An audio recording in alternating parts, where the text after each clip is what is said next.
Renungan kita satu hari satu pasal dari kitab Pengkhotbah. Hari ini pengkhotbah pasal yang ke-7. Kemarin ayat 1 sampai 22. Hari ini ayat 23 sampai 29. Saudara-saudara yang kekasih, saudara-saudara dalam kemanusiaan, saudara-saudara yang mengasihi Tuhan. Dari awal kitab Pengkhotbah dan juga di dalam atau melalui kitab Amsal, tulisan Amsal Salomo, kita menemukan bahwa ada dorongan dari sang raja agar seseorang atau semua orang yang menerima didikan dia bukan selesai dalam didikan dan mendapatkan edukasi yang terang benderang, mendapatkan penjelasan yang sangat baik dari dirinya. Tapi mereka yang sudah mendapatkan didikan, bimbingan harus mengajar lagi, bukan sekedar menjadi orang yang cerdas dan pintar, melainkan mereka menjadi seseorang yang menjadi sumber ilmu pengetahuan, suhu, guru, rabi yang baik. Ya, orang yang bisa disebut sebagai pemilik hikmat, yang mengejar hikmat, yang sumber ilmu pengetahuan, sumber nasihat, bimbingan, dan juga tempat orang mencari ilmu.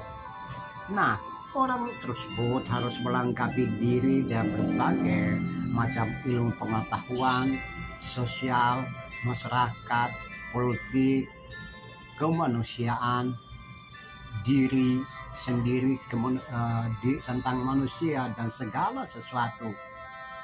Melengkapi diri dan apa yang disebut hikmat dan banyak hal, karena di dalam hikmat ada dampak yang terjadi, dampak psikomotoris. Orang yang menyampaikan sesuatu penuh hikmat mendorong orang lain agar bertindak sesuai apa yang dia dengar, kemudian merubah diri dalam perilaku serta kemampuan ingatan yang luar biasa.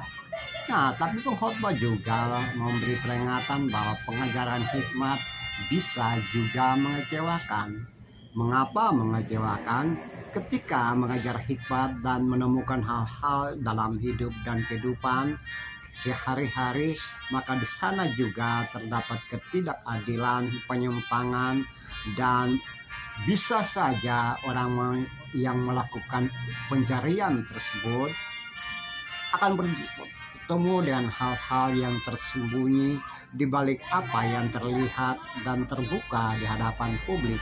Ya, aku memperoleh hikmat, tapi hikmat itu jauh.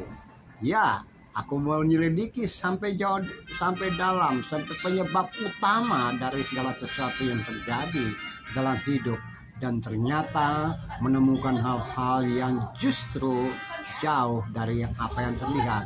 Aku tujukan perhatianku, kata pengkhotbah, memahami, menyelidiki, mencari hikmat, dan juga untuk mencapai kesimpulan.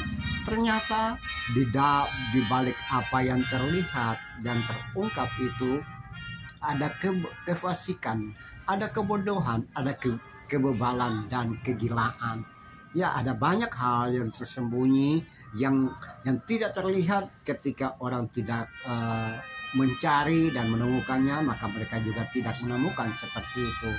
Bahkan dalam pengejaran hikmat tersebut, dia menemukan pil pahit yang disebut di sini lebih pahit dari segala sesuatu. Ya, dia menemukan hal-hal yang tersembunyi ketika berupaya untuk menemukan penyebab yang sebenarnya dari segala sesuatu yang terjadi dalam hidup dan kehidupan. Bahkan dia menemukan juga hal-hal yang seharusnya dilakukan oleh manusia, tapi justru manusia tidak melakukan seperti itu. Lihat, yang kudapati, Allah telah menjadikan manusia itu jujur, tapi mereka mencari jalan lain, dalih lain, alasan-alasan sehingga terjadi ketidakjujuran. Saudara-saudara, dalam kemanusiaan saudara-saudara yang Tuhan kasihi, jika kita bawa model seperti itu dalam kehidupan kita, maka bukan berarti kita berhenti dan selesai untuk tidak melakukan apa-apa dalam hidup dan kehidupan. Kita tetap harus berusaha mengajar pengetahuan, hikmat dan hikmat. Kita harus mencari penyebab utama dari segala sesuatu yang terjadi. Namun ketika kita dapatkan hal yang menyimpang, bukan kita mundur, tapi tetap maju untuk memperbaiki kehidupan itu. Kita akan penuh dengan orasi dan narasi dan pengalaman yang penuh edukasi, pengalaman-pengalaman yang baik yang nantinya kita bisa gunakan juga untuk menasihati orang lain. Hidup kita bisa kita serahkan ke dalam tangan Tuhan dan kita berkata, Tuhan jadikan saya sebagai alatmu untuk melakukan advokasi dan edukasi publik kepada yang lain. Walaupun yang ada padaku sedikit pengetahuan, sedikit pemahaman, dan sedikit pengertian, tapi yang sedikit itu kita minta Tuhan supaya Tuhan gunakan kita, Tuhan memakai kita agar kita mampu untuk melakukan banyak hal dan menemukan hal-hal tersembunyi dari dalam hidup dan kehidupan agar memperbaiki orang lain, disejahterakan orang lain, membangun orang lain. Bahkan di mana saja kita berada, kita menjadi kiblat dan pusat daripada apa yang terjadi dalam kehidupan ketika orang mencari pengetahuan, pemahaman, didikan, dan nasihat. Ketika orang jatuh, dia akan mencari dirimu untuk mengangkat dirinya. Ketika orang lemah, dia akan mencari dirimu untuk menguatkan dia. Ketika orang putus asa, dia akan mencari diri Anda supaya menasihati, membimbing orang tersebut agar dia keluar dari keputusasaan. Mari jadilah orang yang tidak sempurna tapi mampu berbuat baik supaya orang lain juga bisa seperti itu. Di dalam ketidaksempurnaan justru Tuhan menuntun dan menolong kita sehingga kita mampu juga untuk melihat apa yang terjadi dalam hidup dan kehidupan. Terpujilah Tuhan, terpujilah Kristus. Haleluya. Amin.